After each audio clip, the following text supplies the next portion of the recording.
Welcome to Swan Day. Okay, so we did corkscrew, which moved our lower body in all different places. Then we did saw, we did some rotation, flexion, and I threw in that bonus reverse saw as well. And then we come to swan. And this is how I teach people to remember the order. There are 3 exercises in a row that have a W. So 3 is a W. We got corkscrew, we got saw, and then we have swan. So that's what we do. So we're on Swan Day. I have a few variations for you today. Hopefully I'm not overloading you with options. I would say you can try them, pick the one that works for you. If one of them is a little harder than another one, then you just work towards that, but it's an option that you can have for later. And what I like to say is that Pilates is hard no matter how you do it if you are trying to connect as many muscles as possible. Like if you're trying to engage as many muscles as possible, you're doing an amazing job. So for Swan, it's an extension exercise, which means that instead of being in our tall spine here, we're trying to find as much length as possible. Then we take our head and our chest backwards and come forward. It requires a lot of strength in your torso and your upper body. So just to know that. Also, if you're hypermobile or just in general, this is your first time, I'm just gonna show you, which is what I don't typically do. Don't say like, this is what I don't want you to do. But in this case, because I am hypermobile in my neck, I wanna show you what extension isn't.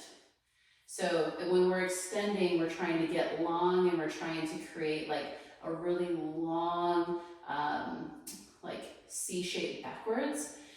It's not this. So if you looked at that, the only thing I moved is my neck. And what we want to do is we want to try and get as much extension through your rib cage. You all know that you have a rib cage, right? And it is protecting your lungs and your heart. We want to stretch this out in as many ways as possible, but to really get that extension and work our back muscles to help us stay tall over time. So that's what we want to do. No matter how young or old we are, we can all work on that. So when I'm here, what I'm trying to do is I'm trying to be as tall as possible through the top of my head, and then I'm trying to move my heart up towards the ceiling, and then I'm trying to curl it back down. So we go back, and then we come down here.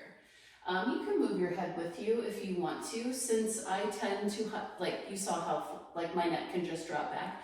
I actually try and lift and tuck my chin a little bit, and I try not to take my neck back with me. So these are just options for you. So we'll do one where we're just seated on the chair. If you have anything, and this is why I said I have options for you. This is a gondola pole. If you have a hardware store, these are extremely cheap, and you can even get the little ends on them as well. This pole right here will hold, so we'll start with this one, but if you only have a foam roller, you can do this with a foam roller. We'll do that one next, which is fine. Then we'll have another option where you use the back of the chair. So see, I like to provide options.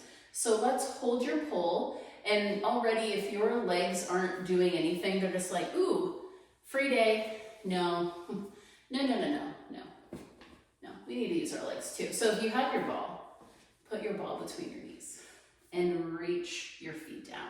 We want as much energy flowing through all of our body as possible.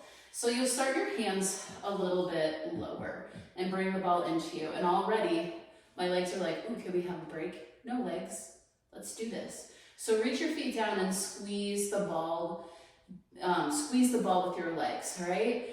Then from here, sit in your tallest spine as you possibly can. And then I want you to look right at your pole, and I want you to walk your hands up. And as you walk your hands up, let's just see if you go into some extension. Maybe your heart lifts a little higher. And then let's see if you can start walking your hands down and bring your spine back center, okay? Now we're gonna do about a half range. So if that worked for you and you felt like you were lifted and not just here, there's a difference between here as well. My back is straight versus here. Hope that's a good visual for you. Squeeze the ball, lift the chest, put the chest back down. Everything from here down, not moving right now, okay? So let's try that again. We'll walk it up. Get strong here, squeeze the ball, get strong in your arms, and see if you can lift your heart up. Now, see if you can start to put your heart down and then bring your arms down a little bit. Now let's go halfway up. So we just did another one like the first one, but I do want to go about halfway up. You'll come about halfway up, which might be about chin height or a little bit lower, and hold here. Right now, I'm really strong. I'm able to press this pull down. So now I've got some arm strength happening here. Love that arm strength. Both hands, we're squeezing for grip strength. We're pushing the pull down, pushing our feet down, squeezing the legs. So we have a lot of things happening here. You could just hold here and engage all of your muscles if you want to. Or after you've had enough of that, then let's see if you can maybe just take your chin up a little bit, lift your heart. Lift your heart, press down into that pull, and then tuck your chin a little bit and come out of that extension. Let's do that again. Inhale to lift the heart up towards the ceiling, engage the arms, legs, all of it, and exhale back down. One more like that. You're tall, you're lifted, lift through the crown of your head, squeeze the pull, engage the arms and legs, lift your heart up, up, up, and then bring yourself back down. If you were using that full body, and if you forgot parts of your body, that's okay, it happens too. But if you're using that full body, this seated variation really does get you ready for a swan on the mat. Like when you're lying down, you're using your legs, like your full legs, and you're using your arms and your back strength to lift your chest up. So this is a great variation.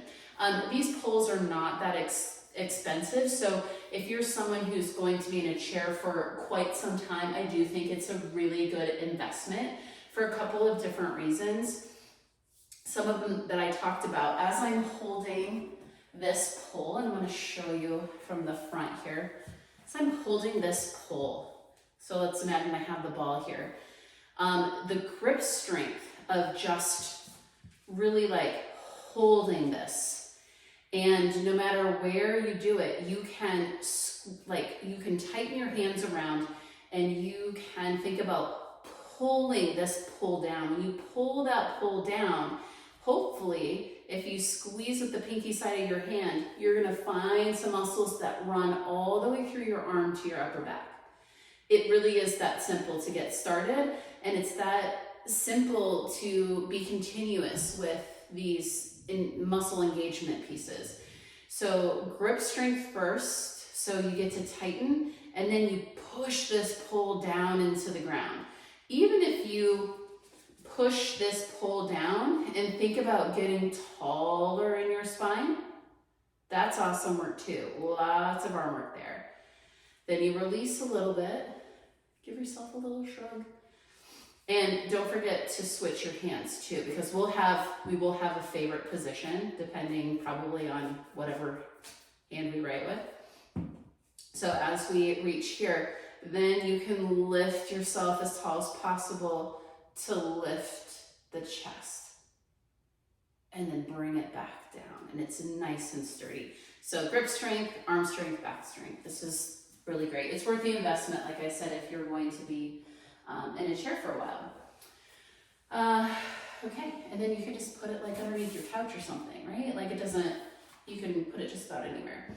Okay, so foam roller is actually super fun because you can actually put your legs around it and then put your hands on top. Now, depending on how tall you are, you know, like if you're a little bit shorter, it might be up here, which is a little high, but would still be doable. So just know that I'm 5'9". So if you're wondering like, wow, like how is that fitting? That's my height, so that's just where I am.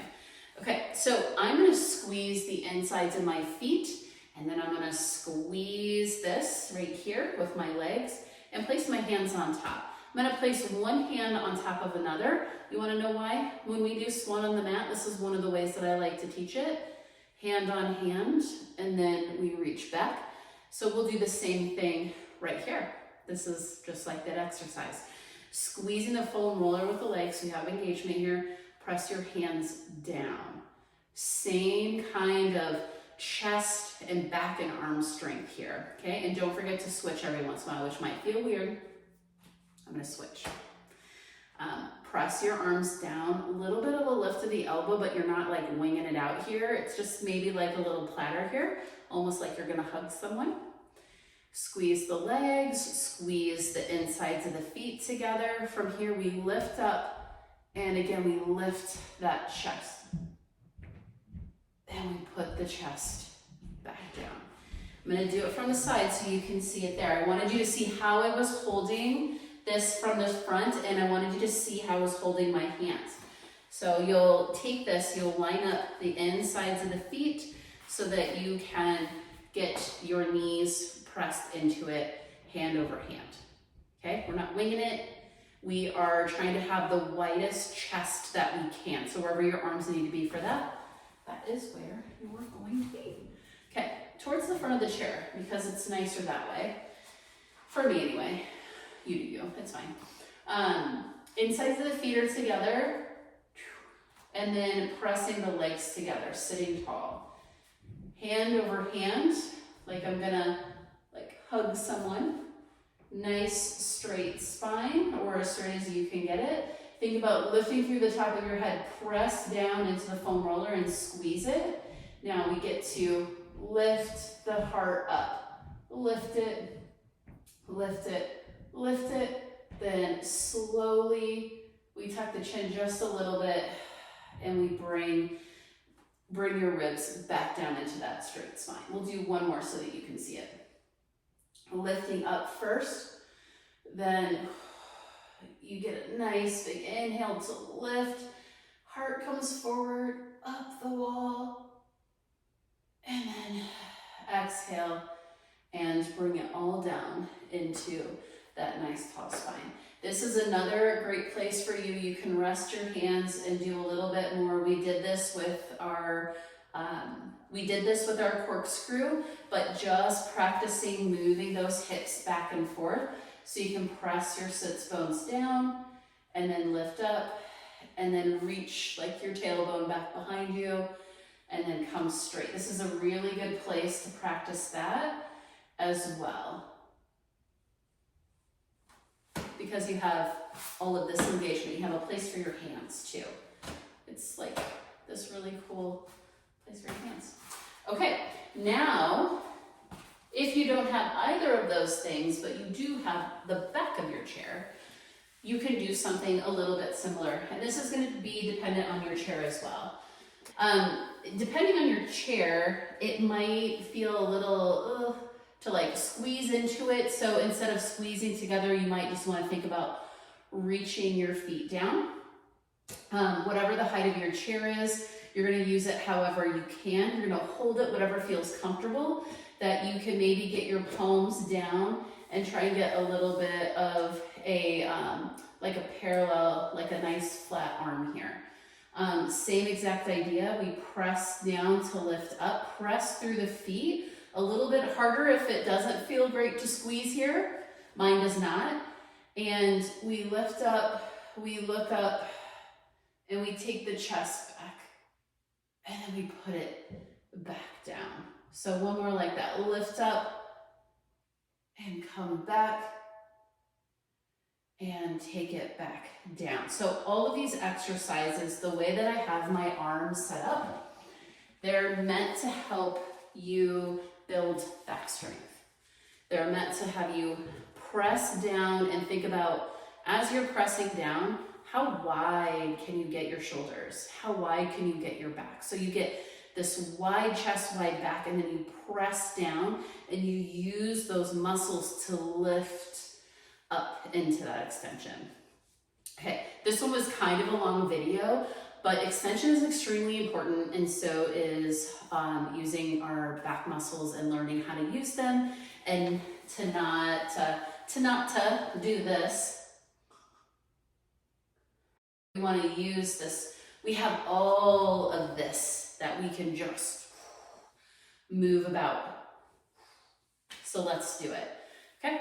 Let me know if you liked these versions of Swan. I'm sure I could think of more.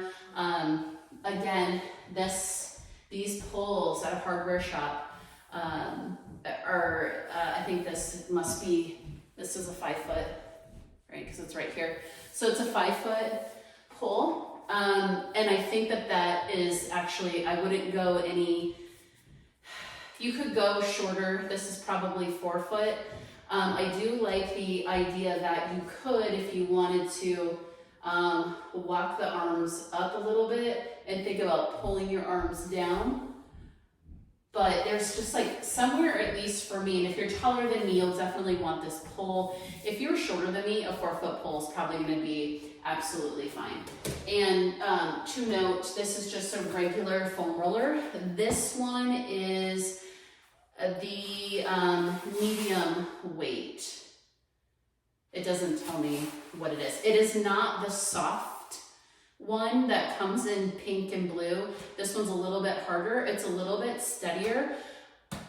I don't usually roll out with this one, but this one is absolutely fantastic for things like this. I don't have to worry about it losing its shape. I can squeeze it with comfort.